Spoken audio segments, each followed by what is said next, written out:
ನಮಸ್ತೆ ಗೆಳೆಯರೆ, ನೀವು ನೋಡ್ತಾ ಇದ್ದೀರಾ ಹಳ್ಳಿ ಇದೆ ಯೂಟ್ಯೂಬ್ ಚಾನಲ್. ಆತ್ಮೀಯ ಗೆಳೆಯರೆ, ಇವತ್ತಿನ ಈ ವಿಡಿಯೋದಲ್ಲಿ 2024-25ನೇ ಸಾಲಿನ ರಾಜ್ಯ ಸರ್ಕಾರ ನೀಡುವಂಥ SSP ವಿದ್ಯಾರ್ಥಿ ವೇತನದಲ್ಲಿ ವಿದ್ಯಾರ್ಥಿಗಳು ಅರ್ಜಿಯನ್ನು ಸಲ್ಲಿಸಿ ಅತಿ ಸರಳವಾಗಿ 15,000 ರೂಪಾಯಿಗಳನ್ನು ಯಾವ ರೀತಿಯಾಗಿ ಪಡ್ಕೊಳ್ಳುವುದು ಎಂಬುದರ ಸಂಪೂರ್ಣವಾದಂಥ ಮಾಹಿತಿಯನ್ನು ಈ ವಿಡಿಯೋದಲ್ಲಿ ತಿಳಿಸ್ಕೊಡ್ತಾ ಇದ್ದೀನಿ. ವಿಡಿಯೋ ತುಂಬ ಇಂಪಾರ್ಟೆಂಟ್ ಆಗಿದೆ, ಆದ್ದರಿಂದ ವಿಡಿಯೋನ ಪೂರ್ತಿಯಾಗಿ ವೀಕ್ಷಣೆ ಮಾಡಿರಿ ಮತ್ತು ಯಾರು ಕೂಡ ಸ್ಕಿಪ್ ಮಾಡಿ ನೋಡೋಕೆ ಹೋಗಬೇಡ್ರಿ. ಪೂರ್ತಿಯಾಗಿ ನೋಡಿದ ತಕ್ಷಣ ಏನಾದರೂ ಸಂದೇಹಗಳಿದ್ದು ಅಂದರೆ ದಯವಿಟ್ಟು ಕಮೆಂಟ್ ಬಾಕ್ಸಲ್ಲಿ ಕಮೆಂಟ್ ಮಾಡಿರಿ.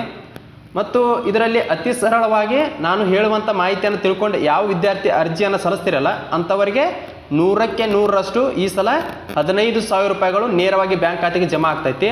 ಮತ್ತು ನೀವು ಮಾಡುವಂಥ ಕೆಲವೊಂದಿಷ್ಟು ತಪ್ಪಿನಿಂದ ಹಿಂದಿನ ಕೆಲವು ವರ್ಷಗಳು ಅತಿ ಕಡಿಮೆ ವಿದ್ಯಾರ್ಥಿ ವೇತನವನ್ನು ನೀವು ಪಡ್ಕೊಂಡಿದ್ದೀರಿ. ಹಾಗಾದರೆ ಏನದು ನಿಯಮ, ಯಾವ ರೀತಿಯಾಗಿ ಅರ್ಜಿ ಸಲ್ಲಿಸಬೇಕು ಎಂಬುದರ ಸಂಪೂರ್ಣವಾದಂಥ ಮಾಹಿತಿಯನ್ನು ನೋಡೋಕ್ಕಿಂತ ಮೊದಲು ಇದೇ ಮೊದಲ ಬಾರಿಗೆ ಯಾರಾದರೂ ನಮ್ಮ ಯೂಟ್ಯೂಬ್ ಚಾನಲ್ನ ನೋಡ್ತಾ ಇದ್ದರೆ ದಯವಿಟ್ಟು ಸಬ್ಸ್ಕ್ರೈಬ್ ಮಾಡ್ಕೊರಿ. ಹಾಗೆ ಈ ವಿಡಿಯೋನ ಇತರ ನಿಮ್ಮ ಗೆಳೆಯರಿಗೂ ಕೂಡ ಶೇರ್ ಮಾಡಿರಿ.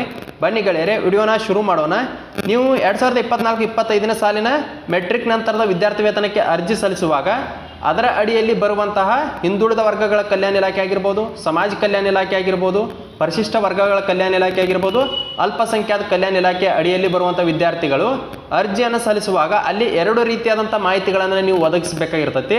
ಅಲ್ಲಿ 2 ಆಪ್ಷನ್ಗಳನ್ನು ಅವ್ರು ನೀಡಿರ್ತಾರೆ. ಒಂದು ಡೇ ಸ್ಕಾಲರ್ ಅಥವಾ ಹಾಸ್ಟೆಲರ್ ಅಂಥೇಳಿ. ಡೇ ಸ್ಕಾಲರ್ ಅಂದರೆ ದಿನದ ವಿದ್ಯಾರ್ಥಿ ವೇತನ ಅಂಥೇಳಿ, ಹಾಸ್ಟೆಲರ್ ಅಂಥೇಳಿ ಹಾಸ್ಟೆಲ್ನಲ್ಲಿ ಇದ್ದುಕೊಂಡು ಓದುವಂಥ ವಿದ್ಯಾರ್ಥಿಗಳಿಗೆ ನೀಡುವಂಥ ವಿದ್ಯಾರ್ಥಿ ವೇತನ ಆಗಿರ್ತೈತಿ. ಇಲ್ಲಿ ಡೇ ಸ್ಕಾಲರಲ್ಲಿ ಆಪ್ಷನನ್ನು ಎಂಟ್ರಿ ಮಾಡುವಂಥ ವಿದ್ಯಾರ್ಥಿಗಳು ಯಾವುದೇ ರೀತಿಯಾದಂಥ ಸರ್ಕಾರದ ಹಾಸ್ಟೆಲ್ಗಳಲ್ಲಿ ಇರಬಾರ್ದು. ಅಂತಹ ವಿದ್ಯಾರ್ಥಿಗಳು ಮಾತ್ರ ಡೇ ಸ್ಕಾಲರ್ ಅಂತ ಅಲ್ಲಿ ಆಪ್ಷನನ್ನು ಎಂಟ್ರಿ ಮಾಡಬೇಕು. ಹಾಸ್ಟೆಲರ್ ಅಂತ ಹೇಳಿ ಯಾವ ಎಂಟ್ರಿ ಮಾಡಬೇಕಂದ್ರೆ ಯಾರು ಹಾಸ್ಟೆಲ್ನಲ್ಲಿ ಅಂದರೆ ಸರ್ಕಾರದ ಹಾಸ್ಟೆಲ್ನಲ್ಲಿ ಇರ್ತಿರಲ್ಲ ಅಂಥ ವಿದ್ಯಾರ್ಥಿಗಳು ಹಾಸ್ಟೆಲರ್ ಅಂತ ಸೆಲೆಕ್ಟ್ ಮಾಡಬೇಕಾಗಿರ್ತೈತಿ. ಅಂತಹ ವಿದ್ಯಾರ್ಥಿಗಳಿಗೆ ಅಂದರೆ ಹಾಸ್ಟೆಲರ್ ಅಂತ ಸೆಲೆಕ್ಟ್ ಮಾಡಿದಂಥ ವಿದ್ಯಾರ್ಥಿಗಳಿಗೆ ಅತಿ ಕಡಿಮೆ ವಿದ್ಯಾರ್ಥಿ ವೇತನ ಬರ್ತೈತಿ. ಕೇವಲ ಕಾಲೇಜುಗಳಿಂದ ಶುಲ್ಕ ವಿನಾಯಿತಿ ಮಾತ್ರ ಬರ್ತೈತಿ, ಫೀ ರಿಮರ್ಸ್ಮೆಂಟ್ ಅಮೌಂಟ್ ಮಾತ್ರ ಬರ್ತೈತಿ. ಇನ್ನು ಡೇ ಸ್ಕಾಲರ್ ಅಂತ ಹಾಕಿದಂಥ ವಿದ್ಯಾರ್ಥಿಗಳಿಗೆ ಕೇವಲ ಕಾಲೇಜುಗಳಿಂದ ಮತ್ತು ಸರ್ಕಾರದಿಂದ ಕೇವಲ 20% ಮಾತ್ರ ವಿದ್ಯಾರ್ಥಿ ವೇತನ ಬರ್ತೈತಿ. ಅಂದರೆ 3ರಿಂದ 4,000 ಆಗಿರ್ಬೋದು ಅಥವಾ 9,000 ಆಗಿರ್ಬೋದು, ಈ ರೀತಿಯಾಗಿ ಹಣ ಬರ್ತೈತಿ. ಇನ್ನು 15,000 ರೂಪಾಯಿಗಳನ್ನು ಯಾವ ರೀತಿಯಾಗಿ ಪಡ್ಕೋಬೇಕಂತ ನೋಡೋದಾದ್ರೆ ನೀವು ಅನೇಕ ಜನ ವಿದ್ಯಾರ್ಥಿ ಮಿತ್ರರು ಏನು ಮಾಡ್ತೀರಿ ಅಂದರೆ ಕಮೆಂಟ್ ಬಾಕ್ಸಲ್ಲಿ ಕಮೆಂಟ್ ಕೂಡ ಮಾಡಿದ್ರಿ, ನಾವು ಡೇ ಸ್ಕಾಲರ್ ಹಾಕಿದ್ವಿ ಆದರೂ ಕೂಡ ನಮಗೆ ಅಮೌಂಟ್ ಕಡಿಮೆ ಬಂದಿದೆ, ನಮಗೆ 15,000 ರೂಪಾಯಿಗಳು ಬರಂಗಿಲ್ಲನ್ರಿ ಅಂತ ಹೇಳಿ ಅನೇಕ ಜನ ಕೇಳ್ತಾ ಇದ್ರಿ. ನೀವು ಡೇ ಸ್ಕಾಲರನ್ನು ಮಾತ್ರ ಹಾಕಿದರೆ ಯಾವುದೇ ಕಾರಣಕ್ಕೂ ನಿಮಗೆ ವಿದ್ಯಾರ್ಥಿ ವೇತನ ಬರುವುದಿಲ್ಲ. ಇಲ್ಲಿ ಒಂದು ಮಾನದಂಡ ಐತಿ, ಅಂದರೆ ನೀವು ಡೇ ಸ್ಕಾಲರ್ ಹಾಕಿದ ನಂತರವೂ ನಿಮಗೆ ಅತಿ ಕಡಿಮೆ ವಿದ್ಯಾರ್ಥಿ ವೇತನ ಬರ್ತೈತಿ. ನೀವು ಮಾಡುವಂಥ ಈ ಒಂದು ಚಿಕ್ಕ ತಪ್ಪಿನ ನಂತರ ಅನೇಕ ಜನ ಹೇಳ್ತಾ ಇದ್ರಿ ಡೇ ಸ್ಕಾಲರ್ ಹಾಕಿದರೂ ವಿದ್ಯಾರ್ಥಿ ವೇತನ ಕಡಿಮೆ ಬರ್ತಾ ಇದೆ ಯಾಕೆ ಅಂತ ಕೇಳ್ತಾ ಇದ್ರಿ. ಅದಕ್ಕೆ ಒಂದು ಸ್ಪಷ್ಟವಾದಂಥ ಮಾಹಿತಿ ಏನಂದರೆ ವಿದ್ಯಾಸಿರಿ ಅಂತ ಹೇಳಿ ಊಟ ವಸತಿ ಸಹಾಯ ಯೋಜನೆ ಅಂತ ಹೇಳಿ ರಾಜ್ಯ ಸರ್ಕಾರ ಪ್ರಾರಂಭ ಮಾಡೈತಿ. ಇದರ ಯೋಜನೆ ಅಡಿಯಲ್ಲಿ ವಿದ್ಯಾರ್ಥಿಗಳಿಗೆ 15,000 ರೂಪಾಯಿಗಳ ವಿದ್ಯಾರ್ಥಿ ವೇತನವನ್ನು ನೀಡ್ತಾ ಇದ್ದಾರೆ. ಅಂದರೆ ಪ್ರತಿ ತಿಂಗಳು 1,500 ರೂಪಾಯಿಗಳ ವಿದ್ಯಾರ್ಥಿ ವೇತನವನ್ನು ನೀಡ್ತಾ ಇದ್ದಾರೆ. ಅಂದರೆ 10 ತಿಂಗಳ ಒಳಗೆ ಯಾರಿಗೆ ಈ ವಿದ್ಯಾರ್ಥಿ ವೇತನವನ್ನು ನೀಡ್ತಾ ಇದ್ದಾರೆ ಅಂದರೆ ಅನೇಕ ಜನರಿಗೆ ವಿದ್ಯಾರ್ಥಿ ವೇತನ ಬರ್ತಾ ಇಲ್ಲ. ಯಾರಿಗೆ ಈ ವಿದ್ಯಾರ್ಥಿ ವೇತನ ಬರ್ತದೆ ಅಂತ ಹೇಳೋದಾದ್ರೆ ಯಾವ ವಿದ್ಯಾರ್ಥಿ ಹಾಸ್ಟೆಲ್ ಅರ್ಜಿಯನ್ನು ಹಾಕಿ ಅವರ ಹಾಸ್ಟೆಲ್ ಸೆಲೆಕ್ಷನ್ ಲಿಸ್ಟಲ್ಲಿ ಸೆಲೆಕ್ಟ್ ಆಗುವುದಿಲ್ಲಲ್ಲ ಅಂತಹ ವಿದ್ಯಾರ್ಥಿಗಳಿಗೆ ಊಟ ಮತ್ತು ವಸತಿ ಸಹಾಯ ಯೋಜನೆ ಅಡಿಯಲ್ಲಿ ವಿದ್ಯಾಸಿರಿ ವಿದ್ಯಾರ್ಥಿ ವೇತನವನ್ನು ನೀಡ್ತಾರೆ. ಅಂದರೆ ಪ್ರತಿಯೊಬ್ಬ ವಿದ್ಯಾರ್ಥಿಯು ಕೂಡ ಯಾವ ಹಾಸ್ಟೆಲ್ಗಳಿಗೆ ಅರ್ಜಿಯನ್ನು ಸಲ್ಲಿಸ್ತಿರಲ್ಲ ಅಂತಹ ವಿದ್ಯಾರ್ಥಿಗಳ ಹಾಸ್ಟೆಲ್ ಲಿಸ್ಟಲ್ಲಿ ಕುಂಡ್ರುವುದಿಲ್ಲಲ್ಲ ಅಂತಹ ವಿದ್ಯಾರ್ಥಿಗಳಿಗೆ ಮಾತ್ರ ಈ 15,000 ರೂಪಾಯಿಗಳು ಬರ್ತೈತಿ.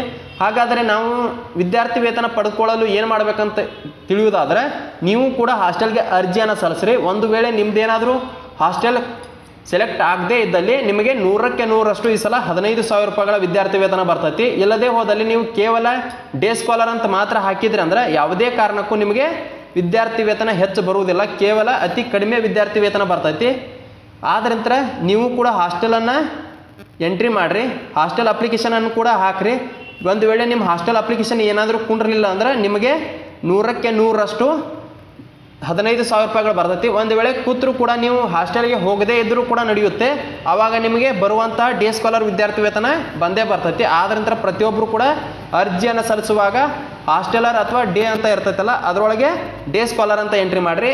ನಂತರ HSP ಪೋರ್ಟಲ್ ಮೂಲಕ ಅಂದರೆ ಸ್ಟೇಟ್ ಹಾಸ್ಟೆಲ್ ಪೋರ್ಟಲ್ ಮೂಲಕ ಹಾಸ್ಟೆಲ್ಗೂ ಕೂಡ ಅರ್ಜಿಯನ್ನು ಸಲ್ಲಿಸ್ರಿ.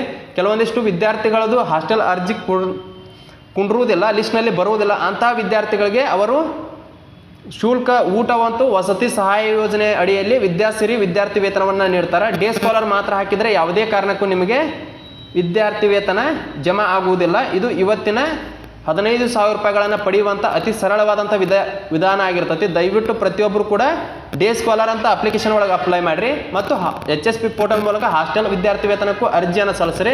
ಇದರಿಂದ ನಿಮಗೆ 2 ರೀತಿಯಾದಂಥ ಬೆನಿಫಿಟ್ ಸಿಗ್ತೈತಿ. ಒಂದು, ಹಾಸ್ಟೆಲ್ ಲಿಸ್ಟ್ನಲ್ಲಿ ಸೆಲೆಕ್ಷನ್ ಆದರೂ ಕೂಡ ನೀವು ಹೋಗದೇ ಇದ್ದಲ್ಲೂ ಕೂಡ ಆಟೋಮೆಟಿಕ್ಕಾಗಿ ಹಾಸ್ಟೆಲ್ ಕ್ಯಾನ್ಸಲ್ ಆಗಿ ನಿಮಗೆ ವಿದ್ಯಾಸಿರಿ ಯೋಜನೆ ಅಡಿಯಲ್ಲಿ ಬರುವಂಥ ಡೇ ಸ್ಕಾಲರ್ ವಿದ್ಯಾರ್ಥಿ ವೇತನ ಬಂದೇ ಬರ್ತೈತಿ. ಏನಾದರೂ ನಿಮ್ಮದು ಒಂದು ವೇಳೆ ಹಾಸ್ಟೆಲ್ ಸೆಲೆಕ್ಷನ್ ಲಿಸ್ಟಲ್ಲಿ ಬರದೇ ಇದ್ದಲ್ಲಿ ನಿಮಗೆ 15,000 ರೂಪಾಯಿಗಳ ಜೊತೆಗೆ ಫೀ ರಿಮರ್ಸ್ಮೆಂಟ್ ಅಮೌಂಟ್ ಆಗಿರ್ಬೋದು, ಅಂದರೆ ಶುಲ್ಕ ವಿನಾಯಿತಿಯು ಕೂಡ ಬಂದು ಒಟ್ಟು ನಿಮಗೆ 18-20,000 ರೂಪಾಯಿವರೆಗೂ ಕೂಡ ವಿದ್ಯಾರ್ಥಿ ವೇತನವನ್ನು ನೀಡುವಂತಹ ಸಾಧ್ಯತೆ ಇರ್ತೈತಿ. ಆದ್ದರಿಂದ ಪ್ರತಿಯೊಬ್ಬರು ಕೂಡ ಈ ರೀತಿಯಾಗಿ ಅರ್ಜಿಯನ್ನು ಸಲ್ಲಿಸ್ರಿ. ಇದರ ಬಗ್ಗೆ ಏನಾದರೂ ಸಂದೇಹಗಳಿದ್ದು ಅಂದ್ರೆ ದಯವಿಟ್ಟು ಕಮೆಂಟ್ ಬಾಕ್ಸಲ್ಲಿ ಕಮೆಂಟ್ ಮಾಡಿರಿ. ಹಾಗೆ ಈ ವಿಡಿಯೋ ಇಷ್ಟ ಆಗಿತ್ತಂದ್ರೆ ಒಂದು ಲೈಕ್ ಮಾಡಿರಿ ಮತ್ತು ಈ ವಿಡಿಯೋನ ಇತರ ನಿಮ್ಮ ಗೆಳೆಯರ ವರ್ಗಕ್ಕೂ ಕೂಡ ಶೇರ್ ಮಾಡಿರಿ ಅಂತ ಹೇಳ್ತಾ ಈ ವಿಡಿಯೋನ ಇಲ್ಲಿಗೆ ಮುಗಿಸ್ತಾ ಇದ್ದೀನಿ.